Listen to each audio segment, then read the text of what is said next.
बिस्मिल्लाहिर्रहमानिर्रहीम। अस्सलाम वालेकुम नाज़रीन। सैनेट इलेक्शन के हवाले से क्योंकि हम देख रहे हैं कि सुप्रीम कोर्ट से राय मांगी गई थी, सदर ने समरी भेजी थी। सदर ने बाकायदा तौर पर ये कहा था कि ओपन बैलेट होना चाहिए या खुफिया बैलेटिंग जो पहले किससे चलती है ये, क्योंकि वज़ीर-ए-आज़म इमरान ख़ान ने एक तो इलेक्शन पहले कराने की बात की गई थी कि इलेक्शन एक माह पहले होंगे और इसके साथ साथ ओपन बैलेट के ज़रिए हो जाएगी। JUIF ने वहाँ पर मुखालफत की है इसकी, और बाकी क्या सूरत-ए-हाल रही अदालत में वो आपसे शेयर करते हैं। एक तो ये है कि एडवोकेट जनरल सिंध ने जो है वो कहा और अदालत में कह के इस बात पे लगे कि अब तो जजेस भी समझ चुके हैं कि सिंध हुकूमत का जवाब कैसा होता है और वो कैसे सियासत कर रही है।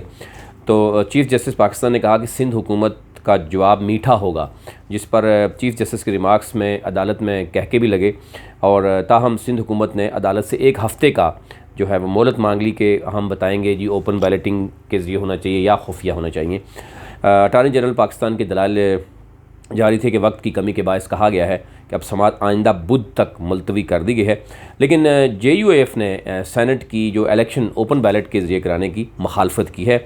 और JUIF ने क्या कहा, उसमें उन्होंने कहा जी कि सदारती रेफरेंस पर समाअत जो चल रही थी उसमें उन्होंने कहा पाँच लोग की लार्जर बेंच इसकी समाअत कर रहा है। समाअत के आगाज़ पर जो वकील हैं कामरान मुर्तज़ा JUIF के ने मौक़िफ़ अपनाया कि अदालत इजाज़त दे तो तहरीरी जो है जवाब जमा कराना चाहते हैं। हम सैनेट इंतख़ाबात की ओपन बैलेट के ज़रिए करवाने की तहरीरी मुखालफत करते हैं। और बड़ा वाज़ेह अल्फाज में उन्होंने कहा, जिस पर अदालत ने JUI के को तहरीरी जवाब जमा कराने की इजाज़त दे दी है। अब अटॉर्नी जनरल पाकिस्तान जो है उन्होंने अपने आगाज़ किया और कहा कि अदालती हुक्म पर अखबारात में इश्तिहार दे दिए गए थे, और जिसमें जस्टिस एजाज़ुल हसन ने कहा कि कोई आज़ाद हैसियत में सैनेट में इलेक्शन लड़ सकता है, जिस पर अटॉर्नी जनरल ने कहा आज़ाद हैसियत में उम्मीदवारों की सैनेट इलेक्शन पर लड़ने पर पाबंदी नहीं है, यानी आज़ाद हैसियत में कोई भी शख्स सैनेट में इलेक्शन लड़ सकता है। फिर कहा गया कि कौमी असम्बली के इंतखाबात खुफिया ही हो सकते हैं। आर्टिकल 186 पर दलाइल देते हुए अटॉर्नी जनरल ने कहा कि सदर कानूनी सवाल पर सुप्रीम कोर्ट की राय ले सकते हैं। फिर जस्टिस एजाज़ुल हसन ने कहा कि अदालत ने फ़ैसला करना है सवाल कानूनी या आवाम मफाद का है या नहीं है, ये देखना है। अटॉर्नी जनरल ने कहा कि माजी में भी कवानीन पर सुप्रीम कोर्ट से राय ली गई है।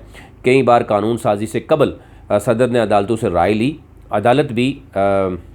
अदालत माजी में भी ऐसे फ़ैसले करते रहे, और ये कहा गया कि बांग्लादेश को तस्लीम करने के मामले पर भी सदारती रेफरेंस आया था।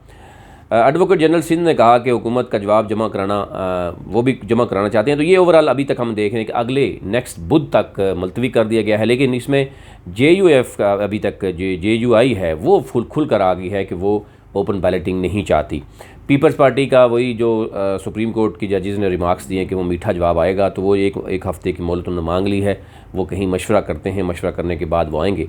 अभी तक इस हवाले से आपसे शेयर करना था कि ओपन बैलेट के हवाले से अभी तक क्या सूरत हाल है।